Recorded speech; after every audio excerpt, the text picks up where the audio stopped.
Joyeux matin mon jardin. Aujourd'hui je voudrais vous parler d'un principe qui a beaucoup d'importance pour moi, c'est le droit à l'erreur. Notamment parce que l'erreur c'est le meilleur des apprentissages. Il y a les bébés quand ils tombent, quand ils apprennent à marcher, ils sont pugnaces. Et ils n'ont pas peur de tomber et ils recommencent. Le principe des semis, ça ressemble un peu à ça quelque part. Toute personne qui aime faire des semis en pot va planter plus qu'elle n'a besoin et puis ensuite elle va faire une sélection pour avoir les plus beaux, les plus forts. Donc si vous avez des amis qui aiment faire des semis, comme c'est mon cas, vous allez pouvoir récupérer les moins forts entre guillemets. Mais les moins forts, en apparence dans les premiers instants, ne sont pas forcément les moins forts pour toujours. Beaucoup, quand ils apprennent la combativité, ils deviennent plus forts finalement. Donc moi j'aime bien donner la seconde chance à ces petits semis que les amis ou voisins ou famille ne vont pas garder pour chez eux. Donc là par exemple j'ai récupéré des melons boules d'or, des concombres, là c'est 2 melons boules d'or, du potimarron et de la courgette. En l'occurrence, comme moi je fais des semis en pleine terre en direct, il se trouve que mes courgettes, elles n'ont pas vraiment l'air de prendre. Alors là, ça n'en est certainement pas une, je ne pense pas, même si elle a poussé devant mon étiquette courgette.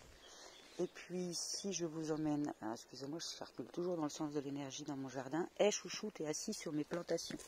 Bon, cela dit, pousse-toi, coquin.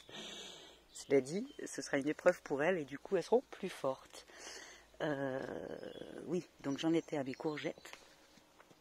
Vous voyez, elles prennent beaucoup de temps. Alors ici, peut-être que c'en est une. Celle-ci, pardon. Mais je ne sais pas encore puisqu'on n'a que les 2 premières feuilles et pas la feuille caractéristique de la courgette. Et ici, j'en ai semé aussi. Vous voyez, il n'y a toujours rien. Alors ça prend du temps la courgette, certes, mais là ça commence à être un peu long. Donc je vais replacer de la courgette ici. J'ai une autre contrainte sur mon petit potager, c'est que il est petit justement, donc je ne pourrais pas accueillir les potimarrons ici, donc je vais les accueillir ailleurs. Pour ça on a créé des nouveaux espaces. Je vous ai parlé de l'erreur d'avoir mis le maïs après. En quoi c'est une erreur? Après les haricots, pardon. En quoi c'est une erreur? Regardez, les haricots sont déjà bien grands. Et mes maïs, eux, sont tout petits. Donc normalement, j'aurais dû semer les maïs avant les haricots. Mais c'est pas grave. C'est une erreur que j'ai eu conscience de faire. Mais j'allais pas ne pas planter le maïs parce que j'avais planté les haricots avant. Donc c'est pas grave. Il se trouve en l'occurrence que comme cette erreur-là, j'en avais conscience à la base, j'ai planté de toute façon les haricots près du grillage, ce qui va faire qu'ils vont pouvoir s'appuyer sur le grillage, même si le maïs n'est pas prêt. Et je bénéficierai quand même de l'association haricot-maïs, puisque le haricot a un grand intérêt, c'est qu'il apporte de l'azote dans la terre. Bon, cela dit, sur ce jardin, j'ai beaucoup d'azote, puisque c'est un ancien poulailler. Dans ma façon de préparer mon potager, d'en faire un jeu avec les enfants, j'ai décidé de planter des graines surprises. Donc par exemple ces pois, je ne savais pas ce que c'était. Donc je les ai plantés comme si c'était des pois nains à l'avant du rang. Or il s'avérerait que ce soit plutôt des pois grimpants. Il n'y a qu'à regarder déjà la taille que celui-ci fait et de quelle manière il s'accroche, il cherche à s'accrocher. Donc je vais lui mettre une branche, comme ça, pour l'amener vers le grillage et qu'il puisse partager le grillage avec les autres pois, les haricots coco.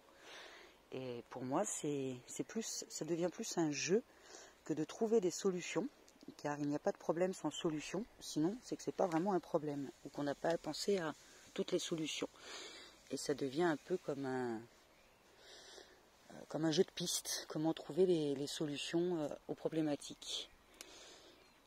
Voilà, lui, hop, je vais commencer à le diriger pour qu'il puisse monter sur le grillage. Vous voyez, juste un geste, ça peut suffire. Il n'y a pas besoin de de se dire mince, j'ai tout raté. Non, non, non. Un des grands apprentissages du jardin, c'est de rebondir, de trouver des solutions aux problématiques rencontrées. Ici, il y a de fortes chances que cette fève ne s'accroche pas toute seule. Elle n'a toujours pas fait de petites vrilles pour s'accrocher.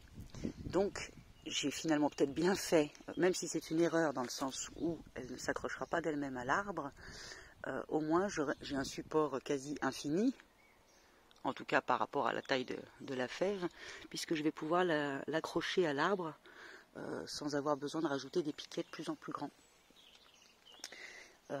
Ici, on a une autre erreur, entre guillemets, c'est que les enfants, quand ils ont semé, ils ont arrosé un peu trop fort, et du coup, ils ont agglutiné toutes les graines ici, puisqu'il y a une très légère pente, mais ça a suffi pour que tout s'agglutine en bas.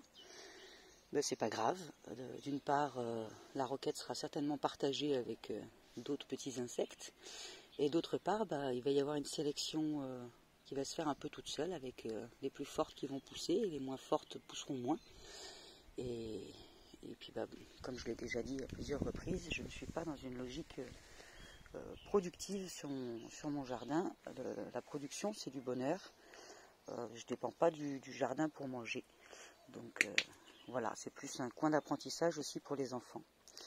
Ici, on a les tournesols. Donc les tournesols, voilà, il y en a quelques-uns qui commencent à souffrir des pucerons. Donc j'ai montré une vidéo il y a 2 jours, hier j'en ai pas fait, sur le fait que les pucerons étaient essentiellement sur les orties. Donc là vous avez la preuve que c'est seulement essentiellement. Donc si je n'avais pas mon bouquet d'orties dans mon jardin, j'aurais beaucoup plus d'invasion de pucerons sur cet espace. Voilà, donc voilà comment est-ce qu'on peut arriver à obtenir du partage de compétences et du partage de travaux en fait, en travaillant avec la nature. Les orties, beaucoup ne les supportent pas, les arrachent des jardins. Moi j'en laisse un gros bouquet, excusez-moi, pour vous montrer un peu la taille de ce bouquet d'orties, parce que notamment, voilà, l'élevage de pucerons. Les pucerons aiment beaucoup les orties, parce que, tout simplement parce que c'est une plante merveilleusement riche. Et d'ailleurs, elle pousse à côté du compost. Et du coup, moi je suis bien contente de nourrir les pucerons avec les orties, de partager les orties, quoi, en gros. Et comme ça, ils sont beaucoup moins dans mon jardin. Donc j'espère que tous ces éléments vous auront donné une nouvelle vue sur ce qu'on appelle les mauvaises herbes et sur ce qu'on appelle les problèmes, parce que en fait les mauvaises herbes sont elles-mêmes des solutions, et la diversité elle est très importante, parce que si on cohabite avec elle, eh bien elle nous apporte beaucoup de bonheur, beaucoup de solutions, beaucoup d'apprentissage, et qu'on ne peut être que plus fort quand on partage notre vie avec des gens différents. Je dis des gens parce que finalement, pour moi, tout être vivant est logé à la même enseigne, que ce soit un végétal, un insecte, la vie du sol ou quoi que ce soit qui soit vivant. Alors, sur ces belles paroles, je vous souhaite une belle journée, puis je vous dis à demain. Ciao ma tribu!